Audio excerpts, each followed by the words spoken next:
কে শেখ রবিউল আলম, কে বিএনপির মহাসচিব, যুগ্ম মহাসচিব, যাই হোক না কেন, জনগণের মালিকানা যা আছে তা কেউ দখল করতে পারবে না, চাপ প্রয়োগ করতে পারবে না, দুষ্কৃতিকারী হিসেবে তাদেরকে আপনার এই ভোগ দখল করতে পারবে না।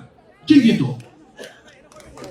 আচ্ছা, দ্বিতীয়ত হচ্ছে আমার দলের নামে এখন থেকে যদি কোনো দখল হয়, চাঁদাবাজি হয়, আমাকে জ্ঞাত করবেন, আমাকে।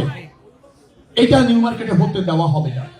তবে এটা মনে রাখবেন, নিউ মার্কেট যেটা ব্যবসায়ী এরিয়া, এখানে অনেক ভাসমান সুবিধা আছে। ভাসমান ধরেন ফুটপাত, ভাসমান ধরেন অস্থায়ী দোকান, এইগুলি যত্রতত্র করা হয়েছে। আফটার ইলেকশন এগুলি এইভাবে যত্রতত্র থাকবে না। যা ইচ্ছা তাই দোকান বসাবেন, যা ইচ্ছা তাই করবেন, স্থায়ী মার্কেট চলবে না। ফুটপাতের কারণে এভাবে হবে না।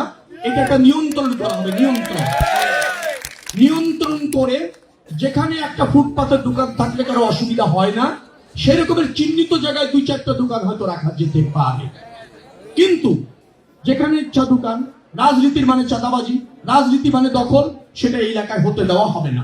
দলের নামে হবে না, কোনো অবস্থাতে হবে না। নিউ মার্কেটে একটা কথা বলে শেষ করি, কোনো চাঁদাবাজি থাকবে না, করতে দেওয়া হবে না। যদি থাকে, আবার যারা করছেন তারা আবার জোরে জোরে হা বলেন না। কথাটা হচ্ছে কি যে এখানে কোন দলের লোক কেউ ছাড় পাবেন না। ছাড় পেতে দলও দেবে না, আমিও দিব না। আমি কোন দুর্বৃত্তায়ন প্রশ্রয় বিএনপিতে পাবে না, বিএনপিতে হতে দেওয়া হবে না।